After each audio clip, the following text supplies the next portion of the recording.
Welcome home.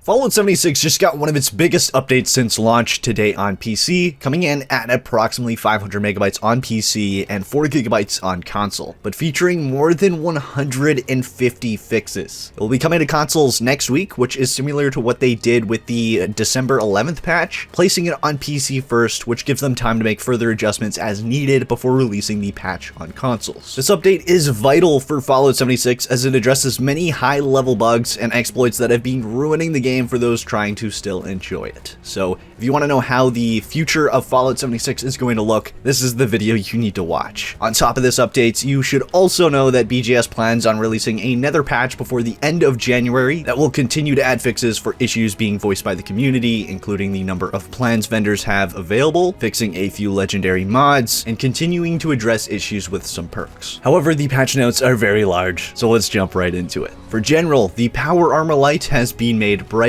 several improvements have been made to in-game performance, and the Fallout 76 game client and servers have received additional stability improvements. For balance, increase the Gatling laser's bonus damage from the Charging Barrels mod. Glowing ones will no longer grant erroneous large amounts of XP, as glowing ones were granting large boss XP rewards, making them highly exploitable when combined with nuke zones. Lowered chance of power generators of spawning fusion cores. Set minimum component cost of workshop buildings requiring steel, wood, or plastic to 2. Reduce the weight value of bobby pins from 0.1 to 0.001, which was a very needed change. For social, players now receive a notification that players cannot form teams from within Vault 76 if an invite is sent to a friend still in Vault 76. And for systems, opening player-owned locked containers will now be considered a PvP action as expected. Now moving on to bug fixes, which I know you all love to sit through, starting with stability and performance.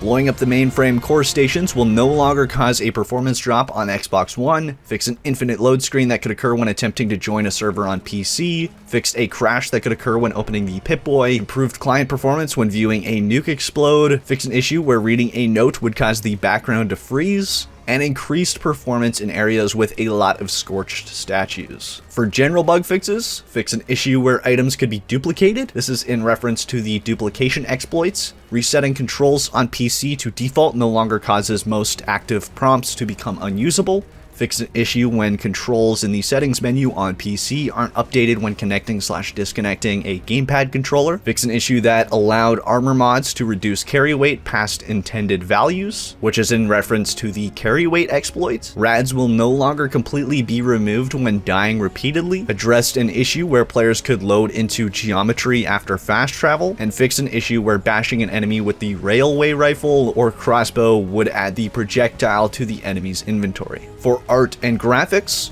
the lever action rifle now only reloads the correct number of ammo, finally bringing scripted reload to the weapon, and consumed berry mentats now correctly show purple glowing auras around players and creatures. For camps, workshops, and crafting, level 25 armor and above now requires ballistic fiber to craft. Component quantities required to repair mid to high level armor and weapons have been reduced up to 20%. To clarify with a dev note, repair costs scale with level, and there's room to reduce costs at higher levels. Ballistic fiber becomes required for armor at level 25 instead of previously at level 20. Updated bulk acid crafting recipe to require 15 acid, fix an issue that prevented players with the correctly equipped perk cards from being able to craft antibiotics and disease cures for the Savage Divide. Hardened mass will no longer be scrapped when scrap all junk is selected. Overall repair costs have been lowered for both weapons and armor. Ballistic fiber also is now required for repairing armor at level 25 and above instead of previously at level 20. Fix issues where enemies at some workshop locations would spawn underground, making the workshops unclaimable. Locations include Charleston Landfill, Lakeside Cabins, and Sunshine Meadows. Fix an issue where objects in workshops would sometimes float in the air when the workshop menu was closed. Destroying the hay feeder along with the fertilizer collector will no longer prevent them from being repaired. Placing power armor workbenches on foundation will no longer cause them to place on the floor/ceiling above. They also noted that there is a fix for this issue coming, but it was erroneously added to these notes. So I guess this isn't included for PC, but it will likely be included included by the time it comes out for consoles. Fix an issue that would cause a not supported error when attempting to place a tall or short post under a roof. Fix an issue with the cost of wires not being factored in when storing blueprints. Fix an issue where certain objects aren't able to be scrapped through the stored tab. Fix an issue where certain stored items obtained from claiming a public workshop can't be placed again. Fixed a visual issue with scrapping items in the crafting menus. Fixed an issue where mods cost less steel than what is being displayed in the crafting menus. And fixed a display issue where incorrect number of junk items can appear in crafting menus. For challenges, fixed several daily challenges that were not being offered on some days. These include pick wild flowers, harvest mut fruit plants, and harvest wild plants and fungi. Fixed an issue that prevented some wildflowers from incrementing in the pick wildflowers daily challenge. Fixed an issue that caused the weekly challenge, complete quests and events in a group while at night, to work during the day and only recognize events. It will now look for quests and events that are completed at night. Edited the description of a weekly challenge to correctly reflect the direction. Fixed an issue that prevented certain photo mode challenges from completing as expected. Fix an issue that prevented certain bobblehead challenges from completing as expected. Fix an issue that caused a challenge to be marked as complete incorrectly. And fix an issue where some lifetime challenges would revert progress after logging out. For enemies, fix an issue that would cause robots to respawn too frequently in White Springs. Fix an issue where Wasteland Whisperer could affect Scorched. Shooting a Scorched in the leg will no longer break their weapon, causing them to not attack the player. Fix an issue where Scorched may be using invisible weapons or not appearing to fire their weapon correctly. And fix an issue that caused floating debris and disassembled guns to appear in Scorched hands when killed. For items, fix an issue that would sometimes cause plasma weapons, flamer and flamer mods, and weapons with explosive bullet mods to not do damage to other players and creatures. Fix an issue that would cause players exiting power armor to sometimes appear stretched and unable to re-enter power armor. Finally, fixing the rest of the power armor issues. Address several issues that would prevent players from exiting power armor and at times cause the Pip-Boy to become unavailable. Fix an issue that prevented the Gauss rifle from being identified as a rifle. Now rifle related perks can be applied to the Gauss rifle. Fix an issue where some ammo vending machines were not selling repair components. Legendary hunting rifles will now drop as loot. Fix an issue where the walking cane provided as many resources when scrapped as it costs to craft. Fix an issue where some pocketed chest pieces were resetting players back to their base carry weight upon locking back into the game. Fix an issue where players can leave behind an unusable chassis after exiting power armor. Consuming Scout's Life 6 magazine now correctly depletes food and water stats at a slower rate. M79 grenade launcher is now considered an explosive weapon in perks instead of being incorrectly considered as a shotgun. Fix an issue where fusion core generators were producing cores at a slower rate than intended. They are now back to 8 cores per hour. Fix the Backwoodsman 2 magazine to appropriately boost tomahawk damage. Harvesting Mirelurk eggs will not result in 2 separate eggs. Fix an issue where several combat rifle automatic receiver mods were prevented from receiving automatic rifle perk bonuses. Fix an issue where multiple weapons were able to be equipped at the same time. The vampire weapon mod effect now works only when hitting living targets as intended. Fix an issue where power armor parts would display on top of previously equipped parts. Fix an issue where bashing an enemy with certain weapons would add the projectile to the enemy's inventory. They've already covered this. And fusion cores will no longer replenish to full charge upon joining another world. For quests and events, the Get the Supply Drop event will now remove the holotape once used with the supply crate belonging to the player that requested the supply drop. Daily missile silo quest rewards are now correctly obtainable only once per day. Fix an issue with the quest Line in the Sand where the sonic generator already being repaired prevented the player from completing the quest. The event will now progress to the next stage if the sonic generator is already repaired when the event begins. Fix an issue with the objective during Recruitment Blues. Find junk mail that prevented players who switched worlds from completing the quest, and the following location map markers are now available after finishing second helpings. This includes Slocum's Joe, Golly Mine, Morgantown Train Yard, and Morgantown Airport. For perks, All Night Long now decreases hunger and thirst growth at night.